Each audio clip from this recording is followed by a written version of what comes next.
Welcome, everyone. Thank you for your timeliness. We've got folks here right on the dot. We're so excited for this conversation today. I am joined by a powerhouse group of panelists, and so we want to get right into the meat of this work. We are here to talk about fluency. I'm joined by several guests. I will allow my friends to introduce themselves as we get to the first question, but I'm so thankful to Dr. Jenny Bay Williams and Carrie Swanson and Dr. Caroline Quintana for joining us for this conversation. What today will look like. My name is Hillary Rinaldi. I'm a vice president at Whiteboard Advisors, focused on K-12 policy, and get to spend a lot of time thinking about math alongside the National Math Improvement Project. We want to get into conversation today that will talk about the real world examples and the experts in the field. I would be remiss to not thank the academics team at Council of Great City Schools for allowing us to take over this spotlight. We know you all are familiar with the Instructional Spotlight series. And really, this goal is to bring you the topics and the experts that you have questions about. So today's focus is around fluency, both in math as well as in literacy. How those things might be similar, how those, in many ways, those are different, and what does it look like to build student fluency at scale? We're going to talk about curriculum and high quality instructional materials. We're going to talk about coaching and sustained support and what this looks like at a system level.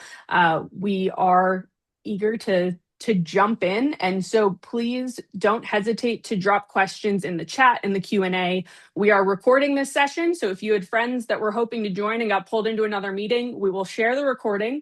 We'll also share any slides or anything else we reference, but we're just, for many years, fluency has been associated with that speed and memorization, and yet districts across the country, we're going to talk about districts from all over the place, small and large.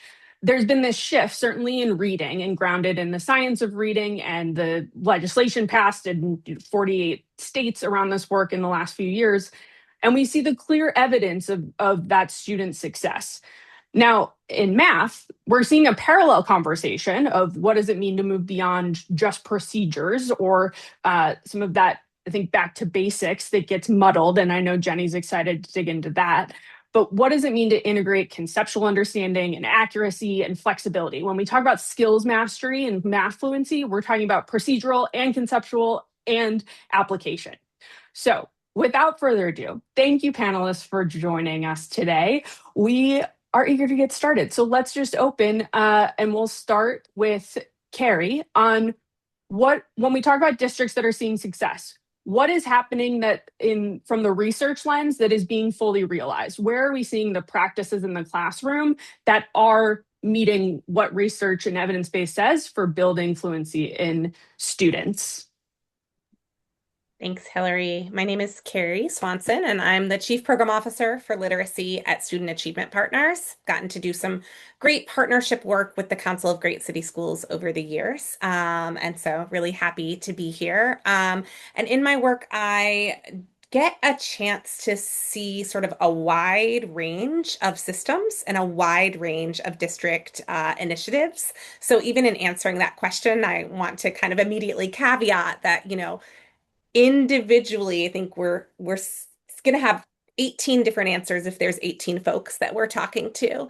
At the same time, there's some really exciting trends that we've seen. I think in particular, so much attention over the past, I want to say 8 years. I don't know if my math is mathing there, but I think around, 8 to 10 years of really increased attention to what the evidence base from the science of reading shows really matters for foundational reading, and the shifts that a lot of folks have had to make when they realized that the practices that were in their systems weren't aligned to that evidence base. So very specifically attending to systematic phonics instruction in early grades with a scope and sequence that matches the materials, that matches the instruction, that is from class to class and also grade to grade.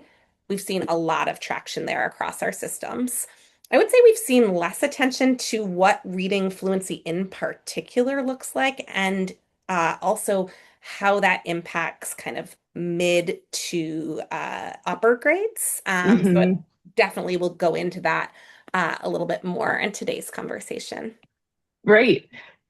Q, I'll continue to say Q for the remainder of our webinar, but take a second, remind us who you are, where you're from, and what you would add to Carrie's point. And I think you might be able to also share a little bit on math before we turn it to Jenny too. Sure. Hi, everybody. I'm Carolyn Quintana. I'm CEO of Teaching Matters. We're a nonprofit organization that provides professional learning for teachers and school building leaders and district teams through planning and on-site coaching support and workshops. But before joining Teaching Matters, I was actually Deputy Chancellor for Teaching and Learning at New York City Public Schools and had an opportunity to work with the Council of Great City Schools as a K-12 leader there. So I'm happy to be here today. And part of what I'm seeing in districts when I'm visiting schools and supporting districts is in the ones where they're making real progress, they've moved beyond treating the research as just a set of ideas, and they're actually building it into the day-to-day experiences in the classrooms. A little bit of what Carrie said is that in literacy, that means that you see more of the explicit, systematic, foundational, skill-based instruction that's happening more consistently, not just in pockets, alongside and in service of deeper learning. In math, you see a shift toward fluency that includes understanding and flexibility, not just speed. And in both, I think that fluency is being treated as something that's in service of comprehension and problem solving and building those higher order thinking skills, not just as the end goal. And so, where things maybe are still lagging is, even though I said this a little bit earlier, is in the consistency and coherence piece. You can walk into a classroom in one district and you see really strong implementation, and then in another where it hasn't fully translated yet. And beyond the time that it takes for teachers to make meaning of new resources and practices, those inconsistencies and that lack of coherence often reflect a systems level challenge. Yeah. And It so does. It takes time, right? It takes time to do these things. So we're going to talk about kind of the phases of implementation and what we see on the ground as well. So Dr. Jennifer Bay Williams, you literally wrote the book on math fluency. I would say you don't need an introduction, but I will allow you to introduce yourself. And also, can you add to Q's point of what is even the definition of fluency in math? We heard more from Carrie on the definition of fluency in reading, but tell us about math. Hello, everyone. I'm super happy to be here. And okay, I'm going to start with the definition because that will help ground the rest of the conversation about what I see happening in my work. I get to work from school to school to school and then hear stories from districts, large and small. But fluency includes three major components: efficiency, flexibility, accuracy.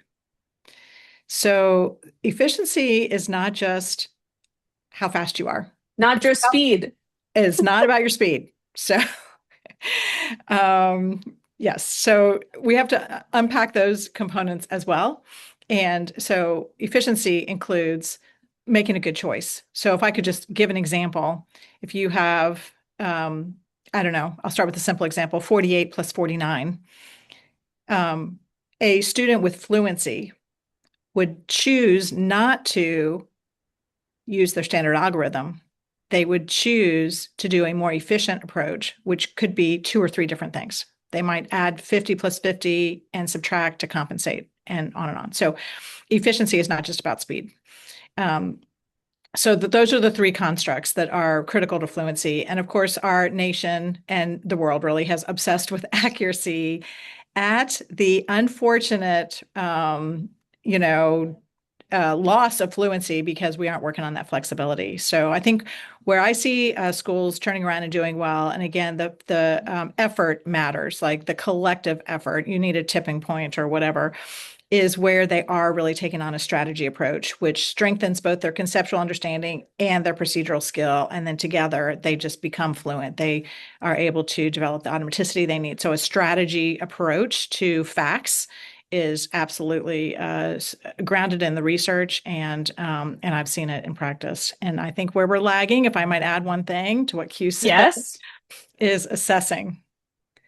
Have got right. to move How do we assess? on, especially how we assess basic facts. We're not getting the data we need in order to figure out what facts students do and don't know, and then they head off into middle and high school and they don't know their facts, and because we haven't really been monitoring what facts they do and don't know in using our effective assessment tools.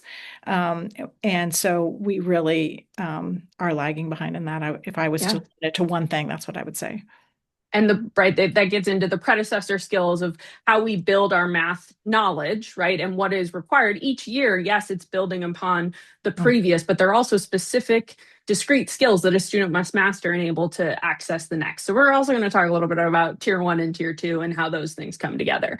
But let's put the spotlight on science of reading and foundational skills for a minute. We've said, fluency is kind of an umbrella term and in the literacy space as well. So, Q, Carrie, as we think of the system approach, like district level approach, what are we seeing in those shifts? I think there are districts that have been at this on the reading side longer. That doesn't mean everyone is in a place where they've mastered it, but as you think of what to take on first and what's been successful, what does that look like? And Q, I'll hand it to you first.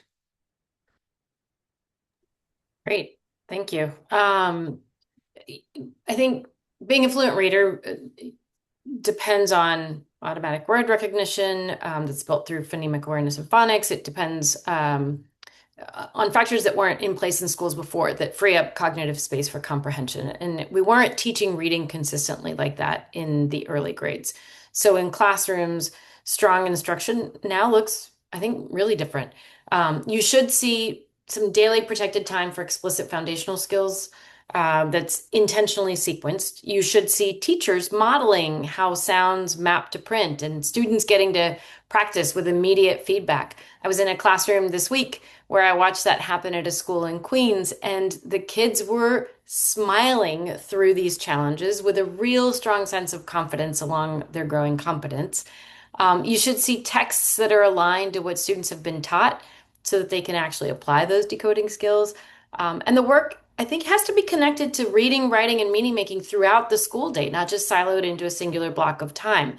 And I think that's something that you're starting to see a little bit more of, isn't entirely there yet. When districts take fluency seriously, then to Jenny's point, curriculum, intervention, and assessment all start to align around what students can actually read and do and not just what they're exposed to.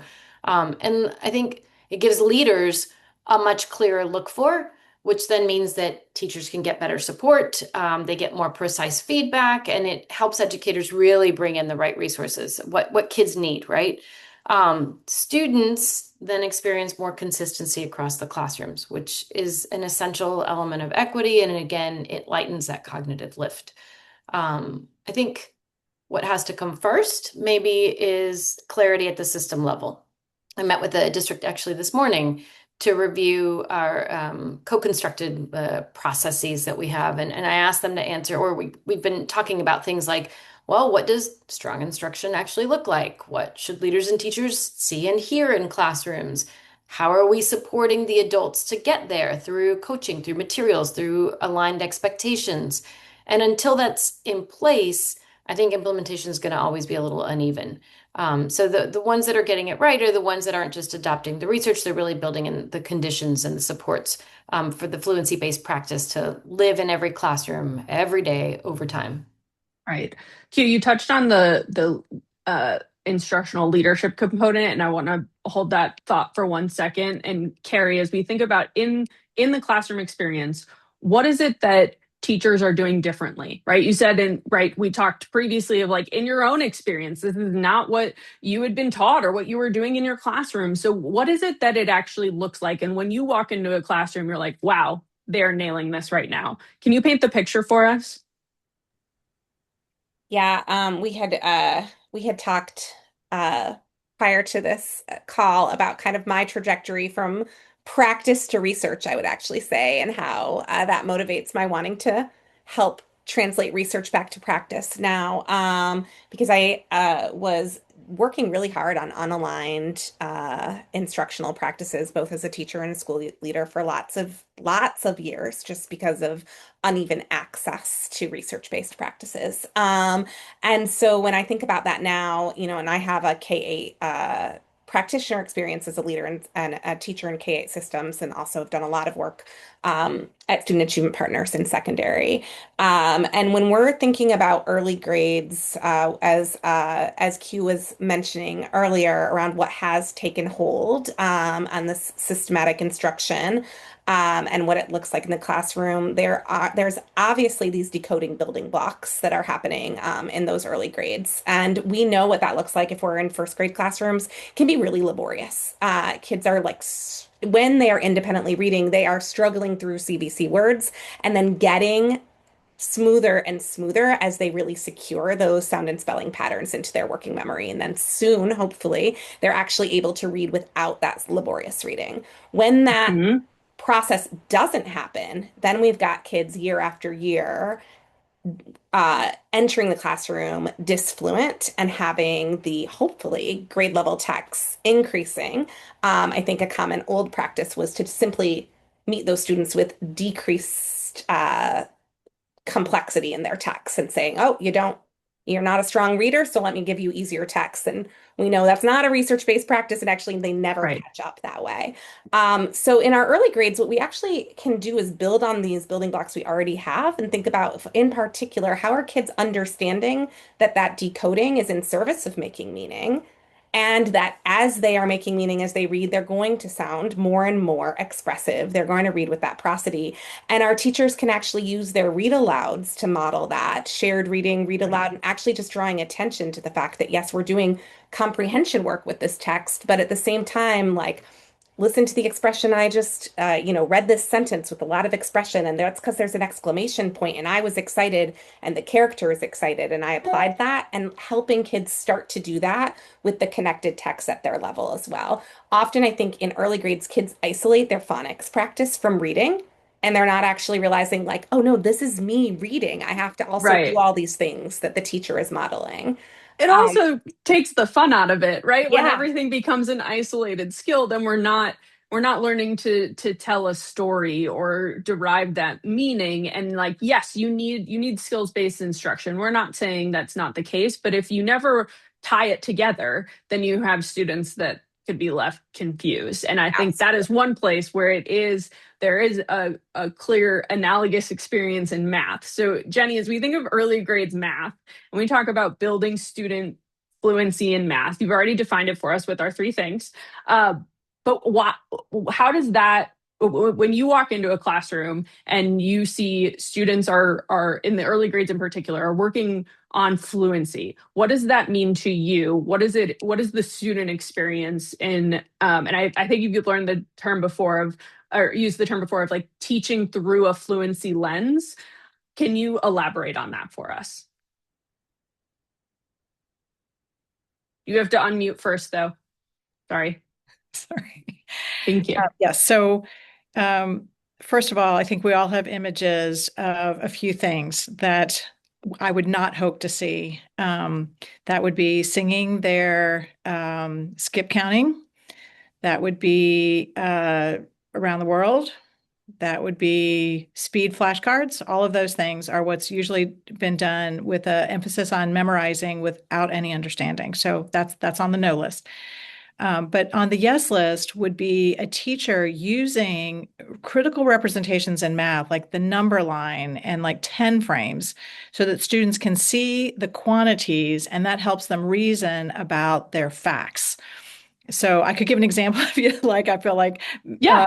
you know, examples help illuminate, like a picture says 1,000 words. But for example, if they were working on their addition facts and they're working on their nines, like nine plus something, and they already know their tens because there's a sequence we use. So they already know like 10 plus six, then they could have a situation like, I don't know, a bowl that has 10 things in it and then some on the table. And so asking the children, how many do you have? Well, there's 10 in the bowl and some more, 10 and some more. So let's say there's five more. So 10 and 5, 15. All right. One of them comes out of the bowl. Now there's nine in the bowl. You ask students, how many are in the bowl Right. now? Nine, because nine's one less than 10. Okay, so nine is in the bowl. How many do we have all together if that one really somebody ate it and left? 14. Well, why is that? Well, because if you take one from the 10, you also take one from the total. That's one explanation. Or a child might say, oh, I just put one more from the table in the bowl. So now there's 10 in the bowl and there's four more on the table. And so that kind of like having the students explain how they know how many bridges their conceptual and their procedural knowledge and helps them Right. understand that eventually, with lots of experiences, that 9 plus any number is always going to be one less than 10 plus any number. So that's just a simple example that grows into way more advanced problems. So that's what I would hope to see, is helping students build their numeracy as they're in their journey to becoming automatic with their facts. It also means it can be fun though, right? Of like, to Yes. the point of when you're talking about, I'm sure many of us that have joined still have maybe sometimes school-based nightmares of like not doing your times tables fast enough or not answering the flashcards, right? And like we've introduced trauma to math of like the fear of making mistakes or having to go faster, that like racing the clock. That creates a lot of issues because then one, you can't actually do math without making mistakes, right? The process of math is to make mistakes and solve for them. But then you also have this kind of apprehension about building your automaticity when it's just about speed. So I know that you've worked with districts all over the country, but I think particularly Chicago Public Schools has put a lot of emphasis on building fluency within their system, and part of that is through the games that they're working on to both build teacher knowledge alongside student knowledge. Can you tell us a little bit more about the games that we play in Fluency? Yeah, absolutely. And Q said a phrase earlier that I just have to repeat that just comes to mind, and it's competence and confidence. And I feel like this is huge because those two things support each other, confidence and competence. So all the things you just said, Hillary, the negative things that I said were on the not list, do create that anxiety, and then that anxiety and trauma interfere with their capacity to think and their confidence. And then they're 7 and they feel like they're not good at math. And we have then a national travesty on our hands where, the less good you feel about something, the less you try. So, Right. so it's a big thing. So anyways, Or see it as on the other side relevant. of that Yeah. is enjoyable and meaningful practice. So let's say we had just done the, things in the bowl. So they're learning this idea, but they need more practice. So we pull out a game. And in my Math Fact Fluency book, we have lots of games. So one of the games is called Trios. And so it's like Connect Four. That's why I'm mentioning it now, because it's just a simple one to explain. It's like Connect Four, but it's only 3 in a row. But you're going to roll a dice or draw a card and add it to 9. And students can be given sentence frames so that if they roll a 7, they can say, well, I know 10 and 7 is 17, so 9 and 7 is 16. Great. And then they can put a counter on their board for wherever they see a 16, and then they play. They get a lot of practice. They're using Think Aloud, which is, again, a research-based strategy. They're hearing what their partner is doing, and they're also self-correcting. There's joy in doing it. There's fun in doing it. And the teacher, going back to assessment, can hear what they're saying and watch and listen and see how their automaticity is developing and how their strategy use is developing simultaneously. So, and the joy, I mean, I just can't tell you how many times I've seen kiddos playing games in the classroom, um, th- and the sad thing is they'll say, well, we didn't even do math today. We just played a game, because to them, associating That's math that's with this fine. icky Let's thing. just have And fun. No, we right. can, So right? those, math is fun. Math is Yes. enjoyable. Math can be the most fun class of the day. And for some kids it already is. So, but I think that's a true paradigm shift of what math and ELA class has looked like for many, many years. And so what does it mean to walk into a classroom and you have kids at different centers, it's loud, there's discourse happening, right? In our effort to push the cognitive load onto students in a smart way, that means classroom dynamics have changed dramatically. So, Q, how do we support the instructional leadership of not just teachers, but coaches and principals, of saying, this is what this should look like, and not a principal walks in and it's like, oh my gosh, these kids are off the walls in this math class. Like, we have no idea what's going on. How do you support the instructional leadership and that under this paradigm shift? I mean, loud classrooms are the best, right? Where you have that kind of Yes. organized chaos. But I think in order for it to not feel like just chaos, you have to know what you're looking for. And so you have to build a shared understanding of what that, and it goes back to those questions that I mentioned earlier, right? But like, what strong implementation is actually going to look like for you? And, for systems, for schools and for districts, grounding it in looking at data together, making sense of what students and teachers need, and then making decisions about what that looks like for us. I mentioned that district that I worked with this morning. We were looking, they're focused on explicit instruction, and they have elements of explicit instruction. So very specifically, they're going to want to see those elements of explicit instruction in the classroom. Great. Well, what does that mean to everybody? If you just say that, we're going to name these things and we're all going to play it out very differently in our classrooms. And so what does it look like to spend time planning? Some people refer to it as a year zero. Maybe it's just a set of time, but actually spend time planning and aligning on expectations, structures, what it looks like, sounds like, what the adult practices will look like, sound like, what they need, beyond just introducing materials, which is what we spend a lot of time doing instead. So that when you're walking through that loud classroom, or when you walk in and kids are playing a game, you have a sense of why they're doing it, what that process is, what strategy is happening, how kids are developing agency alongside the other skills that they're building up, right? We did some work with in Newark, helping implement foundations, and so very specifically something that they've selected. But we spent time with the leadership to map it out, and so then when classrooms had decided on and had been aligned around the shared approach, teachers could use data a lot more specifically to respond to student needs. Coaching actually got easier for us because it was more targeted around a common set of instructional practices and language. So it almost like built culture and that continuity there. And the students were actually able to practice reading that was now connected with a text that increased independence, which is where fluency started to unlock comprehension. And it just built this alignment across the system that made the work easier, in part because we knew what we were looking for and we knew how to support. And we were able to do that and meet the goal of moving kids from non-readers to readers. For over 86% of the students were able to move in that direction in just 10 weeks.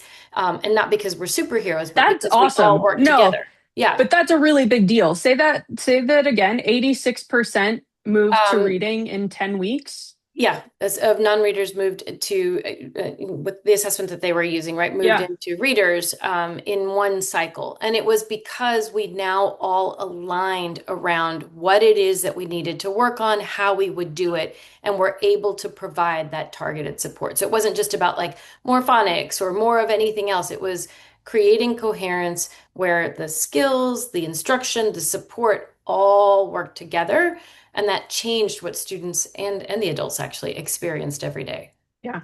We're going to talk more about coherence, but I'm going to let Carrie jump in because I think your work too with districts and how we support like system change. I know you're chomping at the bit. I'm just going to leave it open. You add an Yeah. answer however you want. Yes. Yeah, absolutely. I mean, I think just building on what Q was sharing, I think a lot about how important it is to be building both the what and the why at the same time. So I think a lot of efforts fall flat when we focus only on what we're doing or we only focus on why we're doing it. We have to cohere at all levels of the system and across the vertical spine there. And one of the things I was thinking when Q was talking about the data we collect at SAP, we do a lot of work in thinking about how to use learning walk data with leaders.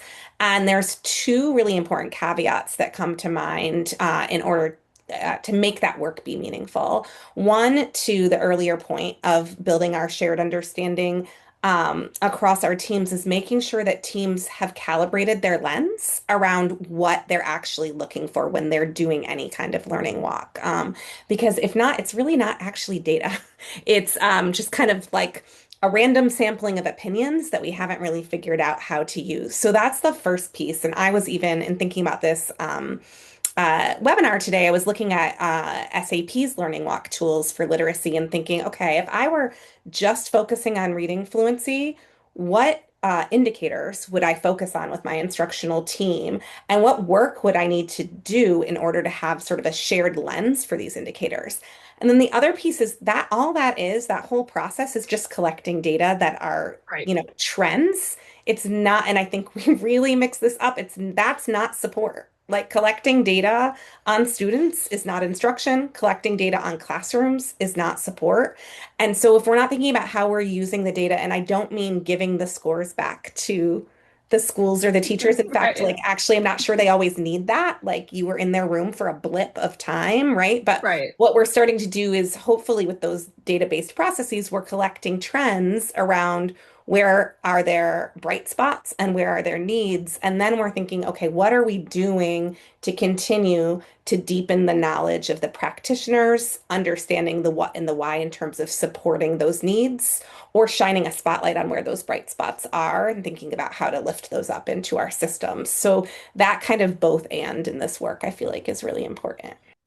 Totally agree. And I think I appreciate you brought up learning walks, right? Because I think every district has a tool that they use or a partner that supports them on their tool. I think for the National Math Improvement Project, the 6 districts that participate in our community of practice kind of aligned what their tools look like. There's comparability of among and between. And we have the pleasure of getting to visit classrooms in each of the cities that are involved. And I think that also means, though, we are very specific with one another to say, what is it that you want to be observed when we go into classrooms, right? Because to your exact point, Carrie, we're in for just this moment in time, which is even less so when you're coming in as a visitor, right? Not even as the instructional partner. But I really appreciate districts that have created this intentionality behind what they're focused on, right? When we visited LAUSD, like we are hyper focused on increasing student discourse in math, right? They've adopted illustrative math. Their teachers are ready, but they want to make sure that students are the ones that are doing most of the work. That looks very different to our exact points around paradigm shift. I think it also, especially in the upper grades, to get students to engage, which is a challenge for we have a whole nother conversation around chronic absenteeism, engagement, what's happening, and especially at the upper grades. But that question of relevance, right? You said connecting between what and the why, right? That's also true for students. What are they doing? Why are they doing it? And they want to know. I think we have immense opportunity of creating relevance for our students, especially in the upper grades with what core subjects are offering. Uh, Jenny, when we talk about relevance in math, right? And to your point of like kids that think they're having fun instead of doing math class, I think we touched on procedural conceptual application. Can you talk more about building relevance into math class and where you think there's some bright spots and opportunities for that in our work? Yes. So I'll say a couple of things. First of all, um, the way you frame it, I'm hoping other people are thinking about this too. The classic sentence that gets issued about math lessons. When am I ever going to use this, whatever Yep. the topic is that day? That is the middle high school phenomena for sure. And so we have a big task on our hand to be able to come up with a good answer for that. And so that has to start in kindergarten and really go all the way up through math. And so to me, I'm just going to focus on the fluency response to that. But the fluency piece, the relevance is moving away from just learning standard algorithms. Those are seldom done by hand once they leave elementary school, quite frankly, and once they enter real life efforts because of our access to calculators on our phones and everything else. So what is really relevant is when you have 48 plus 49, that you don't have to grab a paper and pencil, that you can think, I can answer that one because both of those numbers are close to 50. And that's going to be really useful if you have, let's say in a no tax world, you're buying two things and you have $100 and want to know if that's enough money, So, I mean, money is kind of the low hanging fruit in terms of application and context, but I do think there is a relevance there that is important to being able to choose efficient strategies to solve problems is relevant. And part of the relevancy, although this is a little bit of a stretch, is that we are trying to grow students who can reason. If they're going to enter into, if they're going to be financially literate, have data literacy, they're interested in a STEM profession, the number one thing they're going to have to be able to do is to reason. And so the relevance of teaching reasoning strategies from basic facts all the way up through algebra and beyond is because that is the skill that is most important.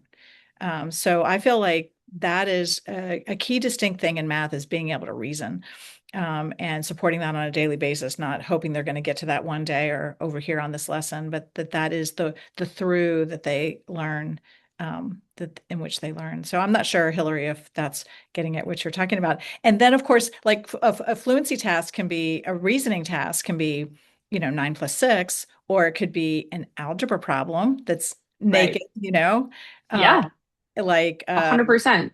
yeah, or it could What be a problem that's in a context, all the way up through mathematical modeling, which is, really authentic problem solving, in which you're going to be reasoning through that task in lots of ways, right. including the computational reasoning that comes along with whatever the application is. Well, and being it right, the reason we can talk, I actually did a webinar where I was a panelist last week talking about, future focused readiness and skills, right? What does it mean to be a student coming of age while AI is taking over? A Yeah. little hyperbolic. But the most important skill then is the logic and reasoning, right? It's knowing what Claude spits out.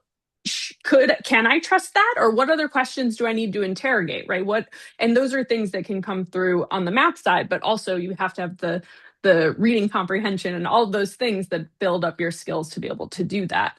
I think there's a lot of opportunity, especially in the upper grades, and to ever rethink how we approach high school for students so that it doesn't look like you're sitting in class for the same periods over and over again. What does project-based learning give opportunity to? What is more mastery and mastery-based self-design projects even look like? And when we were visiting Miami-Dade classrooms, we got to see Prism's VR in action and have students with their headsets on thinking about what happens, like looking at logarithmic functions of what happens as the beach is being destroyed, right? What happens as climate change comes and what does that do? Talk about relevance of like this is literally in their backyard. So I do think there's what's kind of on the horizon as well. We have so the that's a lot to think about. How does this become not just another initiative or like the very real teacher fatigue of I'm just going to wait until the next thing comes out? I think that's something that we get asked a lot. So how do we make this stick? And we want these practices to stick because they are evidence-based and we are seeing them work. But what makes this work at the systems level, the classroom level, to say keep on keeping on. This isn't going away. What is that? How do we support that? Because it's a very real tension, I think, too. And Carrie, if you want to go first, go for it. Yeah, I have a lot of things circling in my head, so I'm going to see see how I do here because I'm thinking about two things. One is that we're having conversations about reading and mathematics and reading fluency and math fluency.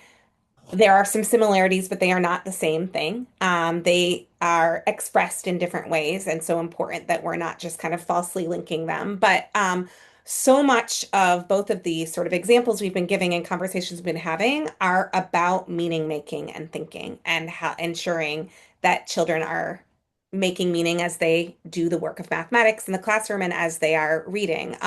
We didn't talk as much about upper grades and fluency, reading fluency, as giving some early grade examples, but this becomes a huge barrier for older students if they are not reading fluently because so much of their working memory is taken up by sounding out words and decoding that being able to make meaning is impacted, or sometimes it just manifests in kids kind of giving up and not really doing the work at all. And that is not always acknowledged by teachers. I would say not just ELA teachers, but all of the teachers that they have print experiences with, which tends to be, a whole range of secondary teachers. And so Right. that instruction and support around fluency in the student practice, if it's not attended to, it's actually just leaving these students completely behind. So that is kind of acknowledging that and talking about ways to support kids through efforts to work on reading fluency in older grades is another thing. But what's really, I think, exciting about fluency work in particular is it's not that hard to work into your routines, into your day. So actually, we know what kids really need is a lot of exposure, repeated reads of grade level text. We don't want to isolate them, like I said, into super easy books, but we want them to be able to hear fluent reading while they're tracking. That's something every single teacher can do is just like make sure that they're following along, let them choral read out loud along with the teacher or the rest of the class to get that oral practice to the point of that means classrooms might be a little noisy and that's okay.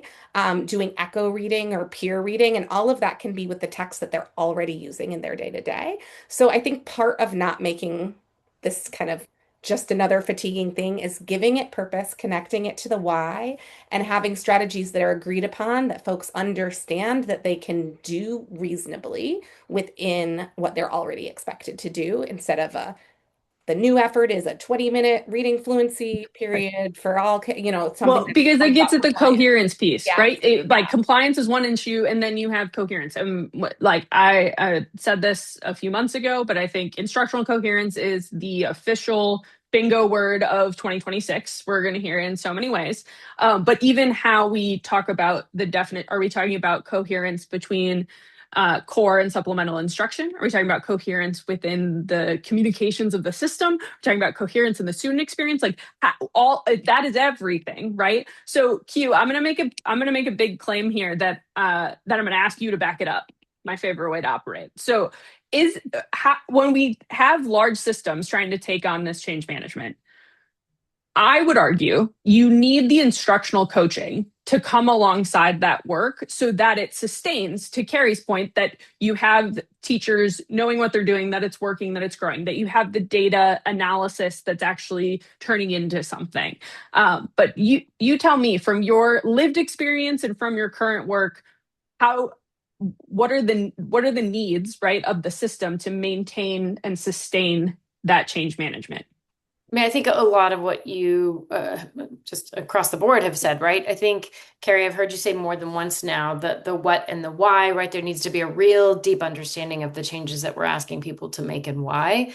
And I think, Hillary, to your point, the instructional support that happens alongside those changes actually helps people figure out the what and the why. I don't play golf. I never have played golf, but I went to a driving range and was watching a golf pro coach person I don't even know what you call these people, players. I don't know. Is a golf person a player? But help a golf player actually adjust their swing. And so they were working on these very tiny adjustments to where the hands were placed, what direction they were facing, where the elbow went. But there were these tiny, tiny adjustments. And in that time, all of a sudden, that swing changed significantly. These minor adjustments that you can read the books on it, you can watch the videos on it, you can watch these professional players do it, and it won't adjust in the way that someone actually showing you exactly where to put your hands and why. There was a why to it, changed your swing altogether, and all of a sudden you did what you needed to do, right? And so I feel like that's what coaching does. And whether it's an internal or an external support, it not only helps you actually create the alignment across the curriculum, the instructional focus, the demands from the different offices, with an awareness of the student populations, the strengths, the challenges, all those things that we need folks to do, but also helps you in real time understand the degree to which you're actually making meaning of what's in front of you. You just unpacked a new curriculum, perhaps. You're trying a new strategy rather than following things letter of the law just because you've been told to actually help you deeply understand why you're being asked to do what you're being asked to do, and then watch you in real time. I've gotten in the last couple of weeks to be in schools quite a bit, and it's been so much fun. But watching coaches walk up to someone and whisper, What if you ask them this question instead? And all of a sudden, these blank stares turn into all kinds of kids wanting to answer the question because just shifting the way the teacher posed the question landed well with the kids and necessarily connected to the text that they were reading. In another classroom where I got to watch someone tap in, so they have enough of a relationship where they actually tap in, and in the tap in, Incredible. hey friends, what if we tried this strategy? Because the hey friends includes the kids, right? And so, Right. hey friends, how about when we put away our letter tiles, we're going to spell away the word. And so they're now getting to practice the skill in even putting things away. And that became a strategy that the teacher used from there on out, right? And so, like in real time, helping teachers remember the added value, maybe learn a new strategy, and move from just implementing what, Hillary, I think maybe you were with us when we were doing national math improvement work, and we actually went to a district where we got to see them rolling out a new curriculum. And they were so focused on just rolling out the curriculum that the teachers had forgotten that they were actually really fantastic teachers before that. And so any of the strategies that were used to check for understanding or to engage with students more socially, and granted, there were people walking through their classrooms, so there was, nervousness that goes with that too. Of course. But coaches help you with all of those pieces in addition to the following of whatever it is that you're following and help you build coherence. What's great about that too is that they're not just for the teachers. Those coaches actually provide support to leadership to help you build the ecosystem of support. And then a lot of the work that we do is actually helping district leaders build, we keep talking about coherence as a new buzzword, right? But the build actual coherence Yeah. because now all of your whether it's the documents that you're using, the processes you use, common language, common frameworks, common practices, so that folks have a lot less to worry about in making connections across what you're doing and can really zoom in on the learning. And it's the same thing we want for kids, right? You lighten the cognitive load for folks so they can do the heavy lifting instead. And I think that's the role that those instructional supports and that professional learning can play. Could It's I just also, yeah, please jump in, Jenny. I'm going to turn to you. I just want to take that golfer analogy to my discipline because the person who's helping with that swing actually knows what a good swing looks like. Yes, necessary. And so I feel like I am a huge advocate for elementary math specialists. And very frequently, the person who is the coach doesn't have the math background to provide the right guidance. So a person who's showing you how to swing the wrong way is not going to actually get where you need to go. And so what we can do, and this gets at the fatigue as well. So, Hmm. because there's nothing like if you get that help with the swing and then things go well, that's great.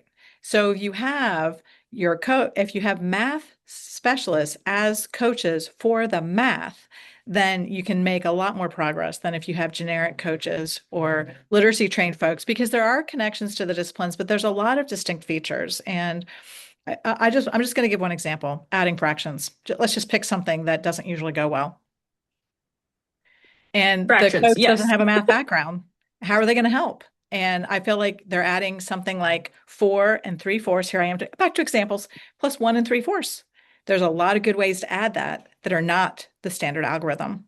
And it's Right. very unlikely that somebody who hasn't become a math specialist would have an inkling of what the choices are, what representations to use to help students see it, like a ruler would be a natural one because we do so much with measurement, to really support that student. So they're like, oh, hey, I know how I can solve it. And they come up with it on their own, which again is their agency in action and their growing numeracy and fluency and all the things. So I just wanted to harumph the idea of coaches, but coaches Yeah. that know that are coaching in their wheelhouse. Yep. Well, And and I just go want to ahead, add that Q. it's absolutely necessary. Jenny, I can't agree with you more. When you don't have folks, one, who have a great deal of experience, but in that very specific area, then it becomes much more challenging to support. And I think that that's true for folks who are supporting the leadership too, because if I have a math background, I know now can help you. A strong math background and an understanding of how to teach it and how to assess it, right? Then now I can help you as a leader know what to look for, know how to support in between visits, know what is not effective practice. If I'm also a coach who's working in other areas, I am building schema and I have other examples of good practice that I can bring to you as resources and examples that you can use too. But I cannot, I agree with you wholeheartedly, must be someone with a good deal of experience who also really knows the craft, who then knows how to actually make it accessible to the people they're working with. And there are more folks that are continuing to elevate that on the math side as well, right? There's a lot that has been funded and supported in science of reading. As we see states take on math policy as well, I think Jenny is course based in Kentucky. We have a shared colleague, Mickey Ray Marinelli, who's the chief academic officer at the Kentucky Department of Ed. Their numeracy work has been unfolding over the last several years. Jenny, can you just share about their approach to coaching and the work with EPPs? I think it's critically important as we think of that connect to math and what this looks like in the math context. Yeah, there's two different efforts that have been happening in Kentucky. So one of them is actually not related to our recent numeracy bill, but it was funded by the state in 2006. So we've had 20 years in, and that is we're preparing math coaches at elementary schools that ask to be involved. So again, it's we'd like to scale that up. But if they ask to be involved, then they pursue a math specialist here at the University of Louisville, which is open and launching a new cohort in the fall. And so they do that. That's their math expertise. They do cognitive coaching, and then they are part of a math coaching thing where we kind of pull those ideas together.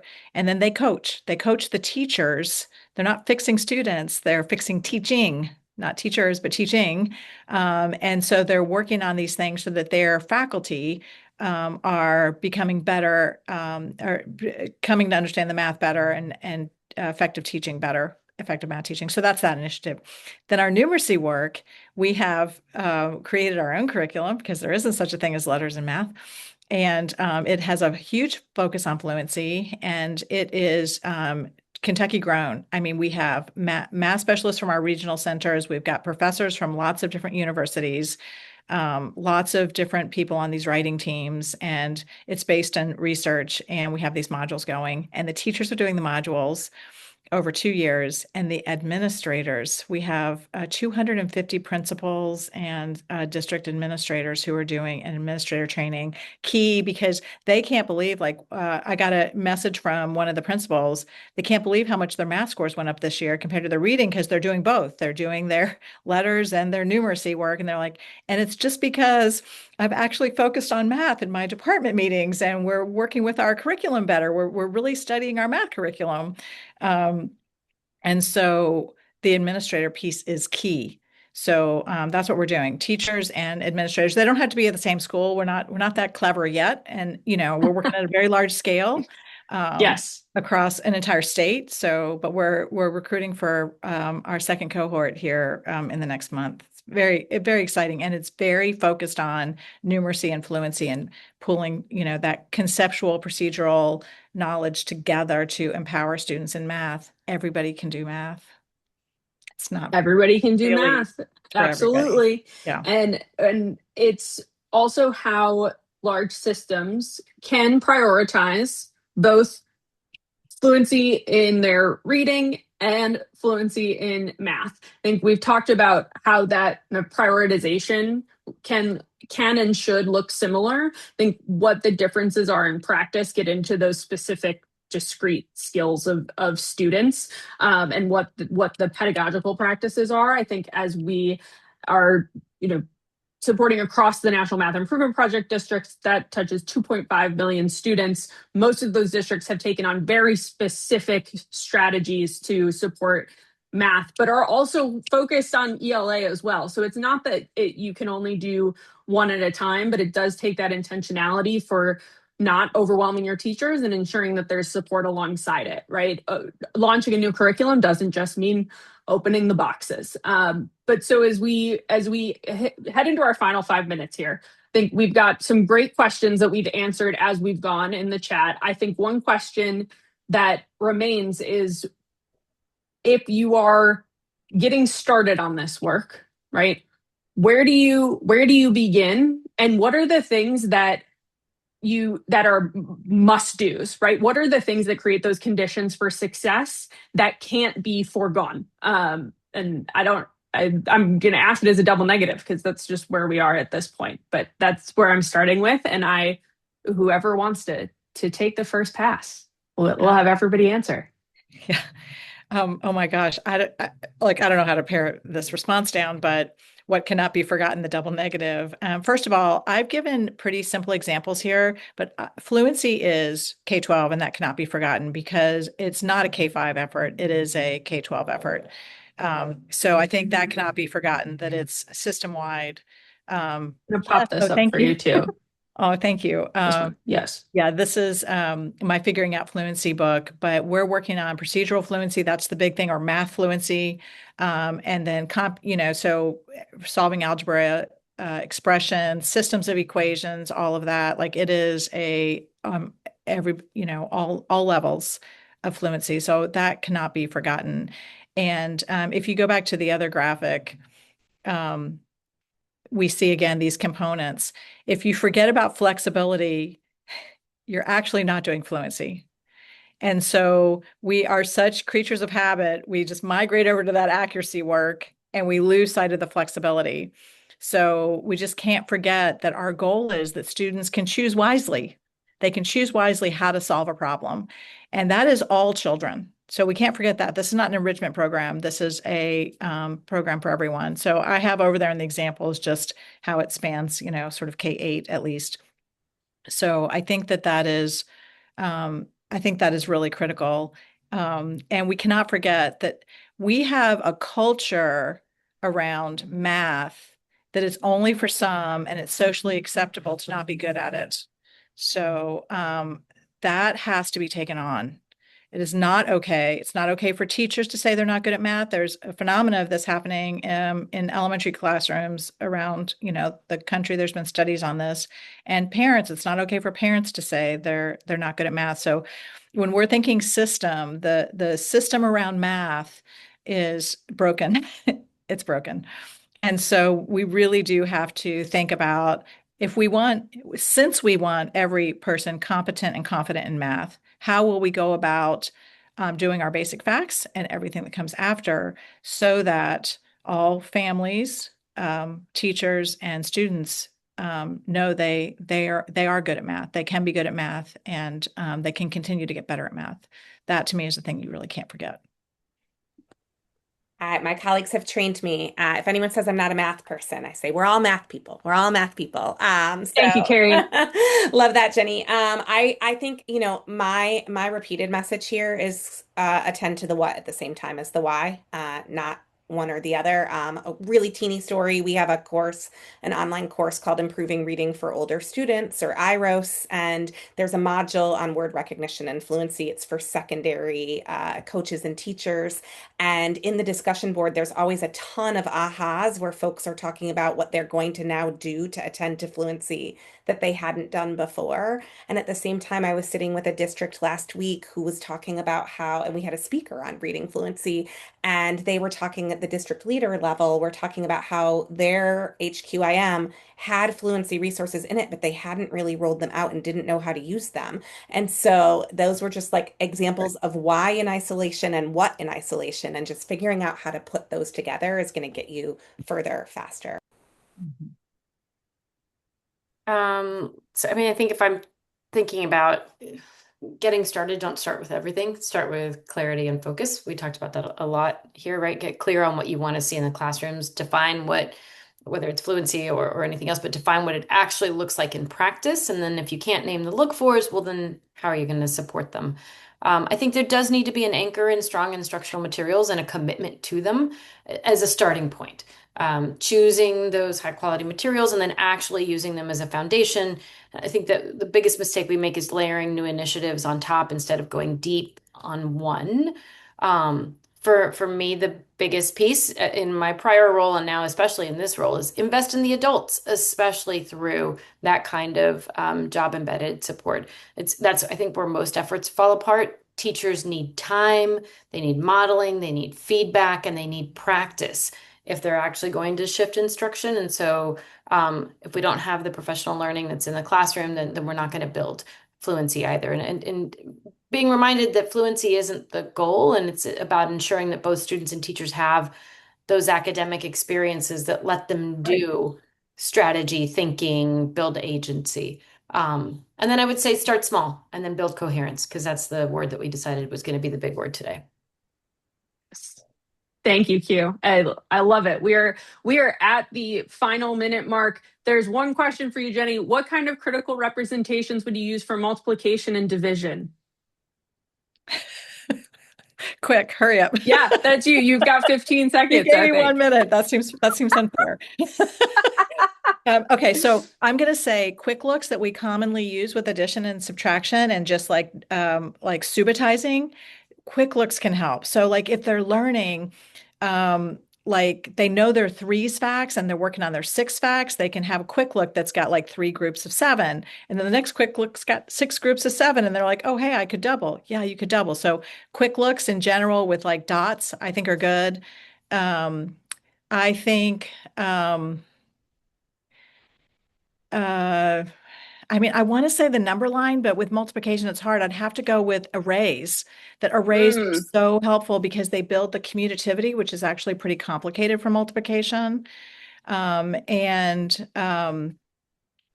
think that is it. And I have more to say on division, but my minute's up. So yeah, if you have more questions, yes, absolutely. We will share the recording. We will also share our emails and info as you have more questions. We're so excited to continue the conversation. And I'll also plug that not all screen time is created equal. There's one more chat in here, and I wrote a piece last week just about that fact of like whether if a kid is on task doing something that builds on their skills, especially with supplemental resources, it's very different than a kid that is off task watching something else and not. So there's a lot to unpack on screen time. We actually have another whiteboard webinar focused on that topic coming up next week. So if you're not subscribed to whiteboard newsletters and notes, please do so, and you'll get more opportunities like this. I am so grateful to be part of this conversation. Thank you so much to our panelists. What a joy. And I hope everybody finds a way to bring joy to both math and reading in their day. Thanks all.